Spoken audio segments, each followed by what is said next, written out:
समृद्धि की खोज, the quest for prosperity. एक छोटे से गांव में एक गरीब परिवार रहता था। उनके पास बहुत कम संसाधन थे, लेकिन वे खुश और संतुष्ट जीवन जीने में समर्थ थे। पिता एक छोटे से दुकान में काम करते थे और मां घर में कुटिया छोटी सी दुकान चलाती थीं। बच्चे भी मेहनती थे और स्कूल में अच्छे अंक प्राप्त करते थे। एक दिन गांव में एक विदेशी व्यापारी आया। वह अपने गहनों की दुकान खोलने के लिए भूमि खरीदना चाहता था। उसने गरीब परिवार की दुकान के पीछे एक खाली जमीन को देखा और उसे खरीद लिया। परिवार ने इस समाचार से बड़ा खुशी महसूस की। धीरे धीरे पिता दुकान में ज्यादा सामान रखने लगे और मां भी अपनी दुकान की विस्तार की सोचने लगी। बच्चे भी पढ़ाई में और ज्ञान की खोज में जुटे। कुछ महीने बाद गरीब परिवार के पास थोड़ी बचत हुई। इस पैसे का उपयोग करके पिता और मां अपने दुकानों को और बढ़ाने लगे। उन्होंने अधिक वस्तुएं खरीदी और अधिक उत्पादन करने लगे।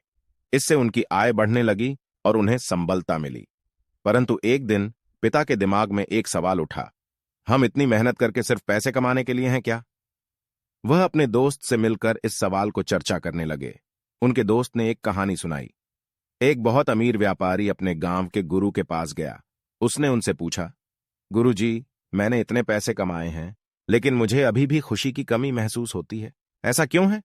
गुरु ने उससे कहा, वह इसलिए है कि तुमने अपने पैसे का सही उपयोग नहीं किया है। पैसे का सही उपयोग क्या है? व्यापारी ने पूछा। तब गुरु ने कहा, पैसे का सही उपयोग वही होता है जो समाज के लाभ के लिए हो और वह व्यक्ति भी खुश हो जो उन पैसों का उपयोग करता है। इस कहानी से प्रेरित होकर गरीब परिवार ने नए दिशा में कदम बढ़ाने का निर्णय किया। उन्हें